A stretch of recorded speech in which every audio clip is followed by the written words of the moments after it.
Alright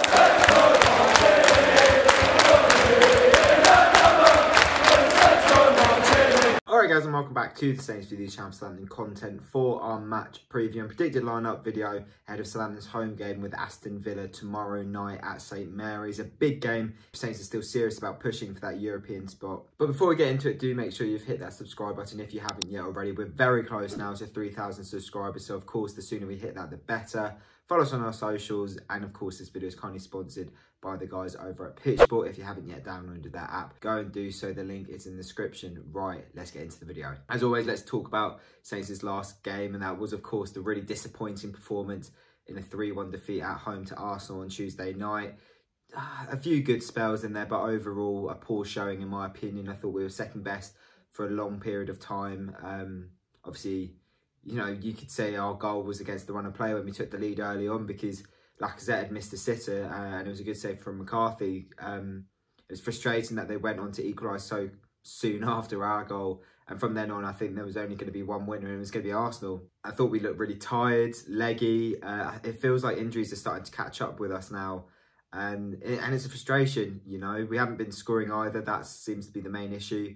You know, in past games of late, we've been relying on the defence to keep us in games, you know, picking up plenty of clean sheets, but to concede 3 goals was really disappointing. I think everyone besides Diallo and Armstrong were below par. Obviously, we expected a lot of some of these players, and they just didn't show up on the night, and it was just a shame. And of course, the game sort of came as part of a package, if you like, in the sense that we were talking about the FA Cup and the league game, and there was sort of arguments over, or debate rather, over which should be the priority. In my opinion, I said it in the preview, I thought the FA Cup game was more important to go and win. I would have been happier to win that one if I got to choose a choice of one between the two. But I still thought we could go and get a draw from that game. And I think a draw would have been a good result, you know, given where Arsenal are on the table, or where they were in the table before the game, you know, so close to us. You don't want them to be creating that advantage over us. And of course, we've still got a game in hand. But Villa have a game in hand on us going into tomorrow. And, you know, obviously we'll talk about Villa later on in the video, but these are teams that really we need to be getting results from now, because they are very close to us and they will be there or thereabouts come the end of the season, and we have to make sure that we are too. And as I said, we're not scoring enough. We're missing key players. I think Yannick Vestergaard's absence has been a big part of that. But luckily, we can actually welcome back a couple of players for the game on Saturday. Oriol Romeu and Moussa Djenepo have been deemed fit, so they should be involved in the squad. Ryan Bertrand, of course, comes back in after his suspension. Good news as well, because Jake Vokins has just gone up to Sunderland on loan. Did not see that coming at all. So that's mad, really. Hopefully we get a backup in. Maitland-Niles has been linked. We'll obviously have to see. Walker-Peters remains out, which is a shame. So most likely Valerie at right back, and we'll go into the predicted lineup in a bit. But overall, it's obviously a positive that we're getting players back, key players as well, particularly Romeu, regardless of the fact that Diallo's been doing well. You know, you want options, and Romeu's been one of our best players this season. We're not far away. I don't think it's been a bad run, but we're not far away from where we were about a month ago. And I think with a couple of results over the next handful of games, you know, we do have some winnable games in there. I think Saturday's definitely winnable. We've got to be picking up points now. We've got to take advantage of these opportunities, because yes, we've only played 19 games. We're only halfway through the season, but already we're starting to lag behind, and we don't want to have to be playing catch up come sort of even March, really. But let's talk about Aston Villa, because I've been very impressed with them all season, particularly over the Christmas period. They picked up some big results at the start of the season as well. I think they won their first 4 of the season in the league. So yeah, they've been doing very well. We obviously had a great afternoon at Villa Park back in November when we beat them 4-3. Should have been more comfortable, really. And in general, we seem to be a bogey team, really, for Aston Villa. We've won the last 4 league meetings, of course. In 3 of those, they were fighting relegation. I think one of those where they were already relegated, actually, in that 15-16 season. But it's a different Villa team now, I think. You know, they've got a very talented squad with Grealish, Barkley, Watkins. I think Cons has done well this season. Matt Target, obviously, we know about him a lot. He's had a great season. Matty Cash has come in from Forest and done well. El Ghazi's had a decent run of form recently. They've got some really good players in there, and you know, they're going to be a massive threat. However, you know, their form of late hasn't been incredible. You know, they expect a little bit better from the standard they set earlier on in the season.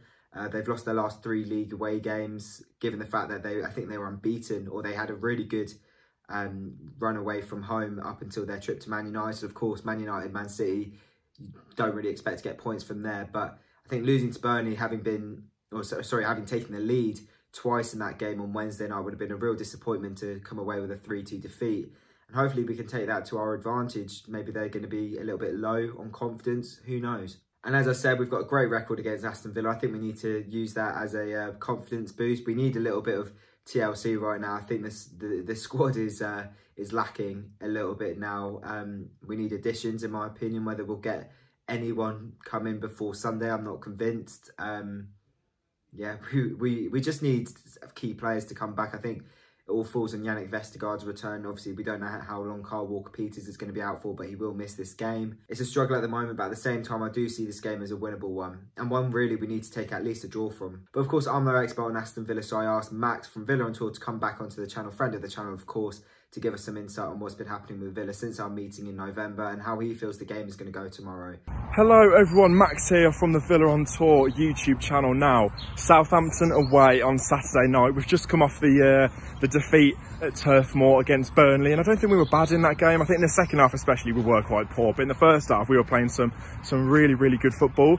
And I think the good thing is that we will see a reaction from that. I don't think Dean Smith will let that sort of performance happen again, especially the performance we saw in the second half, because it was quite poor. But I think, you know, the way Southampton play, the way Villa play, I think it's going to be a really open game. I've got a lot of respect for Southampton and what they've done this year. I think they've been really impressive. I think I like how Ralph plays football, because I've watched a lot of Southampton. I watched their game against Arsenal the other night. Admittedly, they lost, but you know, they play great football, and I think Villa do as well. So I think both sides will have a great season. Both sides will come top 10. But in terms of the game, I think it could easily go both ways. I think, you know, either side could nick it. I think there will be a reaction from Villa, which is a positive for us.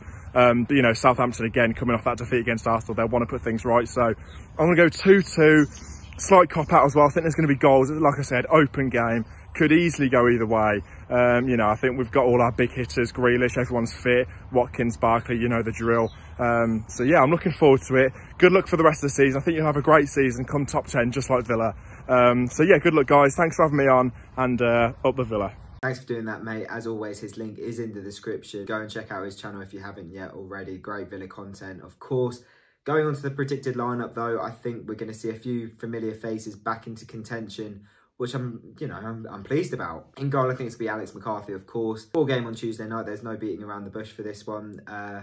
Yeah, at fault definitely for the second goal. Could argue maybe could have done better with the other two, but definitely the second one, you know, why he's coming out of his box like that, I've got no clue. He just tends to have stinkers against Arsenal, because for the most part, he's been excellent this season. The back four, I think Jan Valery at right back didn't have the best game against Arsenal. He needs to improve, and hopefully Aston Villa can provide him that opportunity.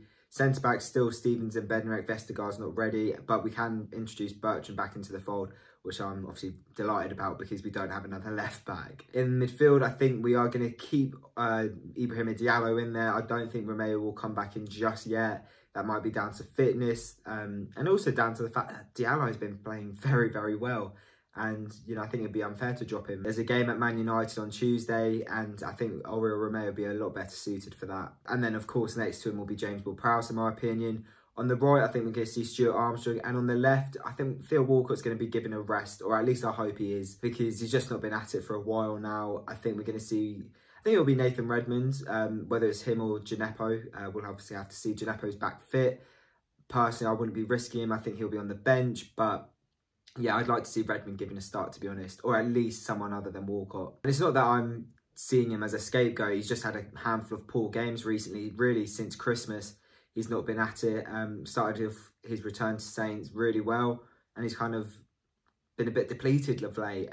So I don't know what that's down to, but yeah, I think we need I think we just need a bit of freshening up really in the final third, and hopefully Redmond or Gineppo will be able to do that. And then, of course, up front, I think it'll be Danny Ings and Shea Adams, neither of whom had good games against Arsenal, not sharp at all, especially Ings. You know, whether that's down to the fact that he's had COVID and he's coming back from that, I think obviously we can be patient with him, but we know how good a player he can be. He could literally get one chance on Saturday and put it top bins, or, you know, with a great finish, and who knows how it's going to go. But yeah, I'm starting to be a little bit concerned with him being in and out of the team this season. You know, a few injuries, obviously COVID now. He's not looked the same player.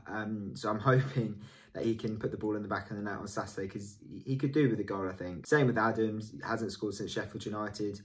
Of course, his hold-up play has been excellent. His work rate is great, but he's a striker at the end of the day, and a lot of people judge him on the goals he scores, and he hasn't scored for over a month now, so hopefully he can find the back of the net at some point as well. And then to wrap up my prediction, I'm going to be optimistic with this one. I think we're going to win it 2-1. Really close game. I can definitely see Villa coming away with something. I can see them winning it, but at the same time, I just feel like now we really need to pull our fingers out. We need to get back to winning ways in the league. And I think it's an opportunity. If we lose it, I think we can wave Europe goodbye already, just because Villa will be making that extra little bit of a gap over us with a game in hand still on us. Whereas if we win it, you know, we can go back towards, I think the highest we could go is 8th. We're in the bottom half now, which is kind of crazy given the fact that we're on 29 points at the halfway stage. But, you know, our dip in form is kind of led to that. So hopefully we can get back to winning ways. And yeah, I think I'll go 2-1. But that's it for the video. Thank you so much for watching. If you have enjoyed it, leave it a like. Subscribe if you haven't yet already. Let me know in the comment section below your thoughts ahead of the game, how you're feeling, your score predictions. Follow us on all of our socials, and we'll see you after the game for a match review, hopefully after a big 3 points. See you then, guys.